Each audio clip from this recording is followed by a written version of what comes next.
What's up, everybody? Derek Anderson, the DA, and Disney, Marvel. Look, fellas, look. Okay, announcing a brand new Avengers team doesn't fix anything. Okay, I don't know why Bob Iger is coming out confirming this. We all kind of knew there was going to be a new Avengers team, but he makes a point of confirming it in front of a conference full of people. Oh, we're going to have an all-new Avengers team. Do you think an all-new Avengers team is going to fix what's wrong with the MCU? Okay, making some kind of announcement that the Avengers will be back. They'll be bigger and better and brand new and all that. Do you think that's going to make a difference? Okay, do you think it's going to match up with what you guys did at the very beginning?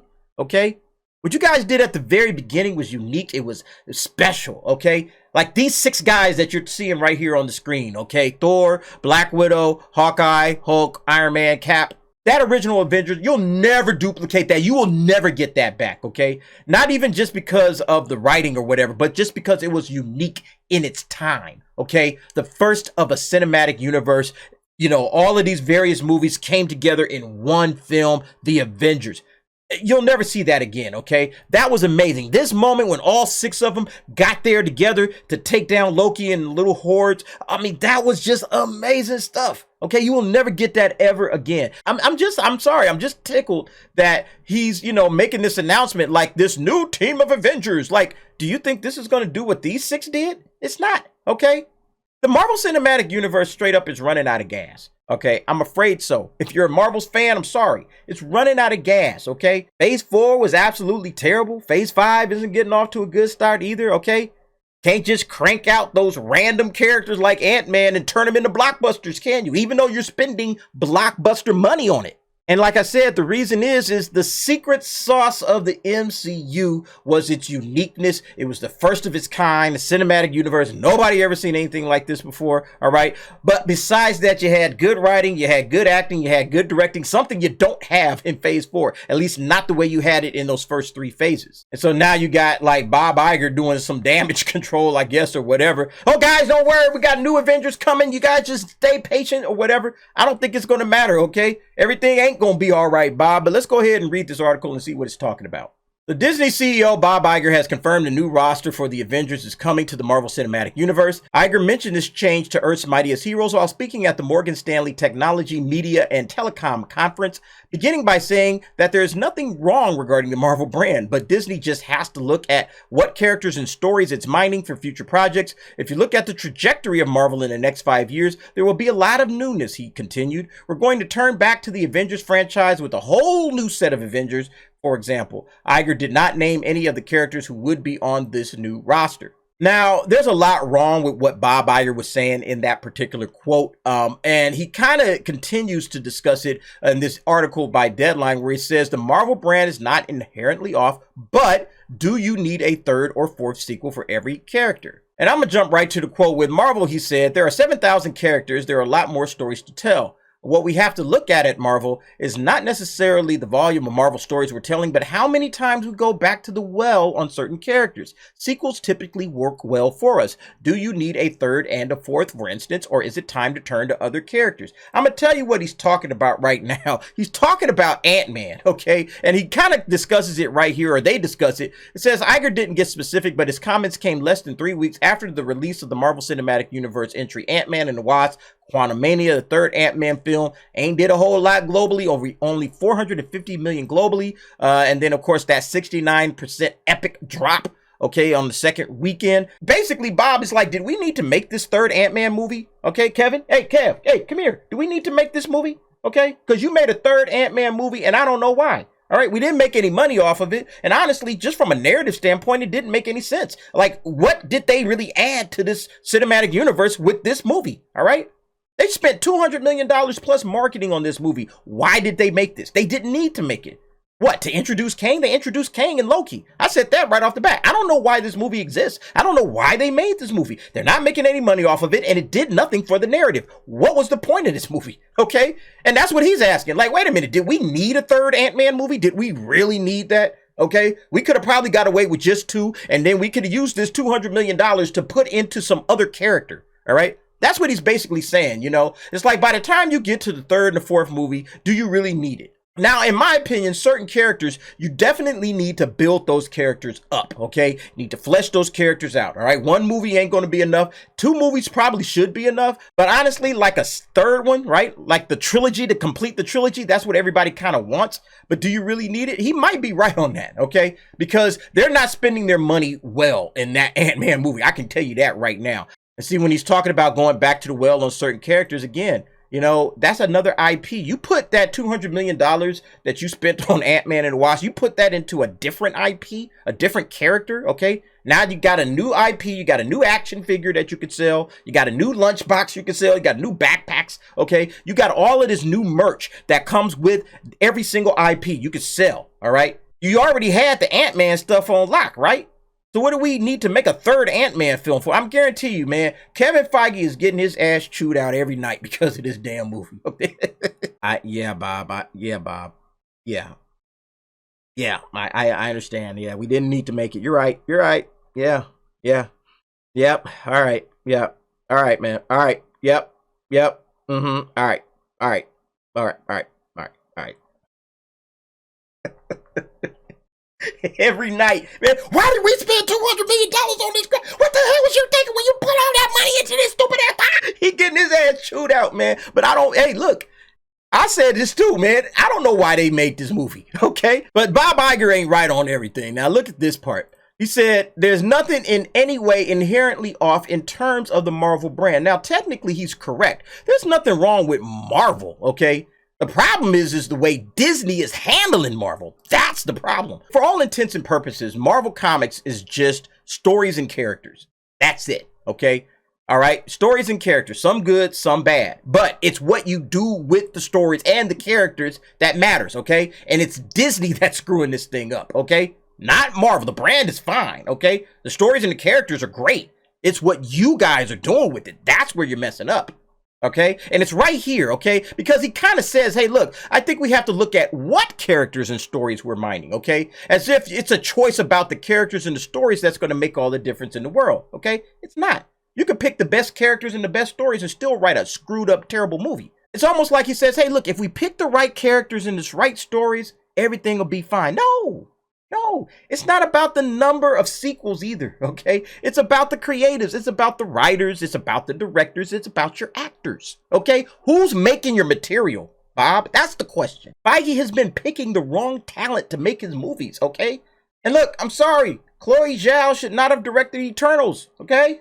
All right? Same with the chick that directed, what's her name? Black Widow. I can't remember her name, Kate Shortland or something like that. She shouldn't have directed that movie. That's the problem. You have the wrong people. Jack Schaefer shouldn't have wrote it either. You have the wrong people writing and directing and creating for you, okay? Taika Waititi, as much as I've already talked about this guy, I talk about him a lot, okay? He should not have made and been allowed to make Thor Love and Thunder, okay? That shouldn't have been allowed to make it, all right? He was already on thin ice from Ragnarok. Again, it's not the stories, it's not the characters, it's not the Marvel brand, it's you. It's who Kevin Feige is putting in the director's chair, in the writer's chair, okay? That's what's so weird about this. It's like, Bob Iger, bro, you supposed to know this stuff. You work in the Hollywood. You work in this business. You're in the business of making movies for entertainment. You should know exactly why these things are working and why they're not. It shouldn't be like, this is easy stuff, all right? This is ABC 1, 2, 3. It always comes down to the creatives, you see. You can't just hand some random dude a stack of comics, okay, and tell him to go write a script. That's strike number one. This guy has to know what he's doing. He has to know what audiences like about this stuff, how to connect the audience, okay, to the material in that unique way that filmmakers do. You have to know this stuff. You can't just, hey, young man, are you a writer? You're a writer, right? Yeah, come here. Yeah, I got a stack of comics here. I want you to go ahead and just throw together a little script on these, all right? Yeah. And just bring the comics back, read up. All right, give yourself a couple of months, read up, and then get back to me. Okay, appreciate it. That's not going to work.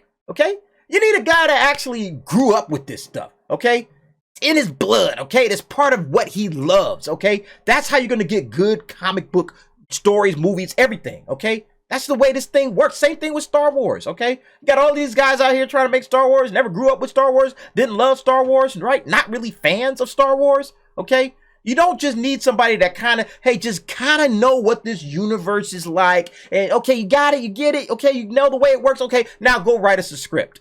Okay, that's never going to work.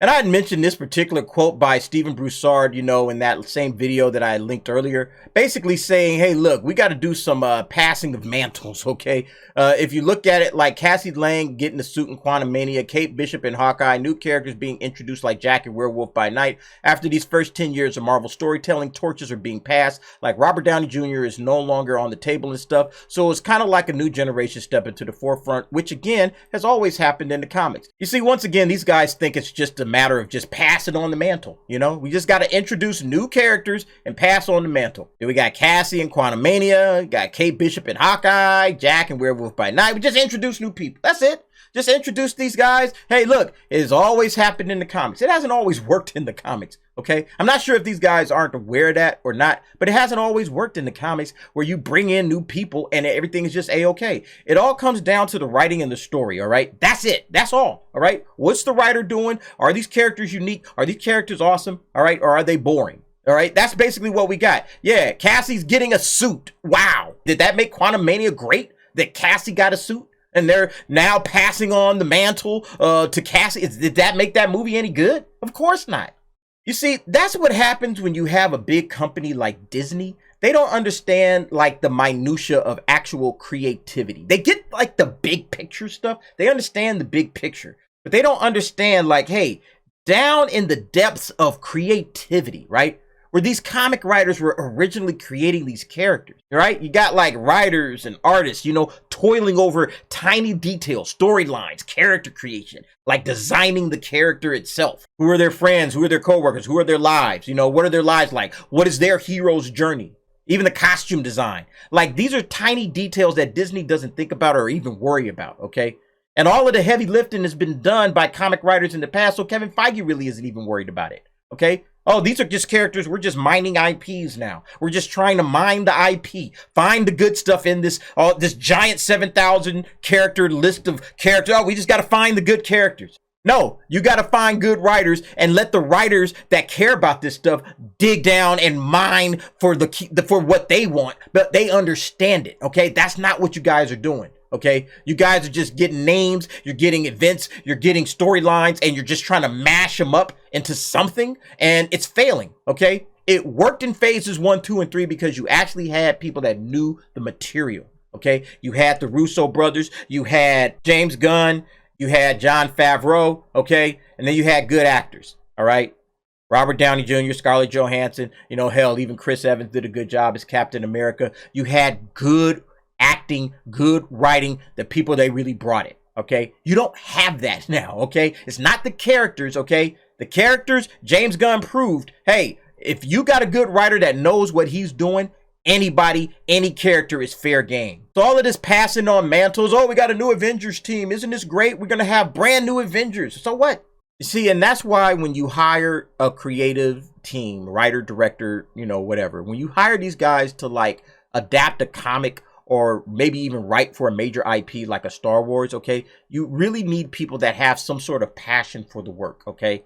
Not just a good film writer or script writer and go, hey, here go your stack of comic books, go out there and write something. That's not going to work, okay? That's not going to work. They're just going to sit there and read through the comics. They have no real understanding or interest or passion in it. They didn't grow up with this stuff, okay? So they're just reading it like they're adapting a novel almost, okay? Oh, I just need to get the story points and the ideas and the characters and some events, and then I'll just turn around and do whatever I want to do with it, okay? That's why all of this crap fails, okay? Because it doesn't have any heart, any real, like, soul, okay? It's just kind of an empty shell of a story. And it's like, I don't really care about this. That's what Ant-Man and the Wasp felt like.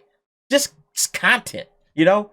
Somebody that really didn't understand the Marvel, it's not even that you don't understand the Marvel Cinematic Universe, it's you don't understand what fans like about the Marvel Cinematic Universe, okay? You don't understand what fans like about this stuff. You're just throwing content up on the screen, and that's the biggest problem that Marvel has right now. So every time you get somebody that writes this stuff that's just churning out content, all right, it's like they don't understand why this stuff works. And again, I'm not saying that you can't find some one-off kind of writer or director that will do a great job with an IP that they don't ever understand. They're like, I was never a fan of this, but it worked. Okay, there's those instances of happening. I think Tony Gilroy really doesn't understand or wasn't really a fan of Star Wars like that. Okay, but he made it work, and that's a one-off. Okay, that's not going to happen every single time.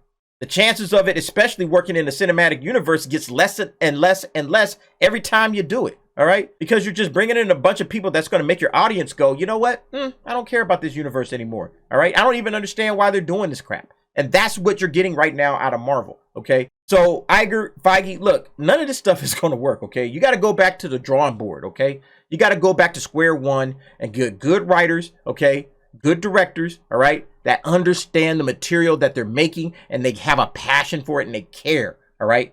And only then will the Marvel Cinematic Universe become what it should be. Anyway, folks, what do you think about this situation? I don't think Marvel really understands the problems that they have. Iger certainly doesn't seem to understand it. I doubt Kevin Feige understands it. But we'll see what happens. Go ahead, you guys, let me know what you think in the comments below. Thanks for watching. See you next time.